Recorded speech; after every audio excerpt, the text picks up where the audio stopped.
How does your psychology affect your trading? As much as we'd like to deny it, there's nothing that brings out a person's inner toddler than a few weeks of the trading game. From "he hit me first" revenge trading to poor impulse control. An inexperienced trader, unfamiliar with the emotional fortitude it takes to trade successfully, is going to be gunning for a timeout or two. So what makes otherwise completely rational human beings completely lose it when things don't go their way? Human beings who likely have a career and a home and a family without breaking down into tantrums every few days. The reality is that when faced with unfamiliar and daunting tasks, like trading, we tend to react the way we did as kids, when we couldn't quite figure out how to tie our shoelaces, no matter how many times we sent the bunny down the hole or around the tree or wherever that rabbit was supposed to go.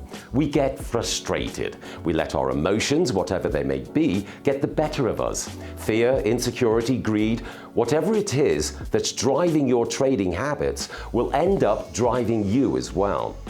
Here's how psychology affects your trading and what you can do to make it work in your favor. What is trading psychology? Everything we do and how we do it is based on our personality and environment, and that applies to trading. Obviously, not every trader will have the same rationale and reactions to the trading environment, which is what makes trading so much fun and challenging. Our reactions are based on our personality, which includes our emotions.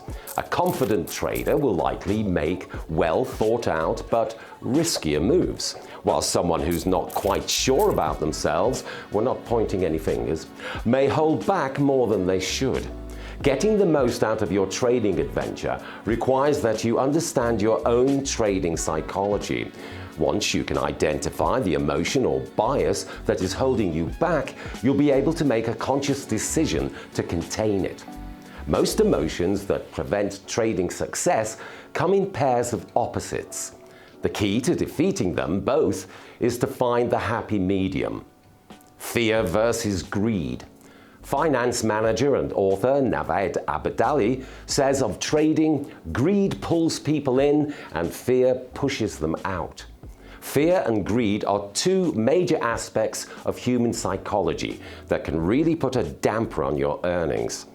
Let's talk about greed first. Essentially, greed is the desire for more money, more cars, more Legos than your second-grade nemesis Jerry. Just more. And when the want for something becomes too big, well, you know what happened when you took a handful of Jerry's Legos. Trouble. The problem is that greed in trading will get you a lot more than just a lost recess. Instead, it can make you set aside good judgment and jump on a risky trade, or it could make you hang on to an option for far longer than you should, just to get every last penny. On the other hand, fear, the opposite of greed, can land you in the same losing position. Instead of hanging on for too long, you might exit a trade too soon because you're afraid you'll lose immediately. The biggest problem is that fear is a lot more contagious than greed. Panic selling is a real problem when enough people become afraid of losing, which ironically makes losing out all the more likely. Insecurity versus pride. Like greed, overconfidence can ruin an otherwise healthy trading strategy. Although instead of being driven by the desire for more, prideful traders make things personal. Their psychology insists that their trading success or failure is who they are. And if they are to succeed, they have to keep going and never give up, right? Well, when confidence overrides logic, success is not a likely outcome. Seeing any loss as admitting personal defeat, the proud trader leaves no room for rational judgment and will continue to believe that his portfolio is a self-portrait. The other end of this spectrum houses insecurity. A nervous trader, one who doubts him or herself, is one who doesn't trust in their own instinct, no matter how much they actually know about trading. They could know everything there is to know, but without the confidence to make a real move, even if it's slightly risky, there's no way to come out on top. The solution? So, how do you make your trading psychology work for you? Simple. Know yourself. Are you greedy or fearful? Insecure or overconfident? Once you understand how your mind is working, you can make the right adjustments in your trading plan. Speaking of which, make a trading plan. If you don't have a set-in-stone plan, you're more likely to give in to your overriding emotions. Keep that in check by creating a plan that you'll stick to no matter what. Keep records. Keeping data on your trades will give you a real-world look at trading outcomes. This data will also help you keep your emotions reined in. One loss may feel huge, but when you see it with all of your wins, you'll have a more realistic idea of what's actually happening. Stay calm and trade on.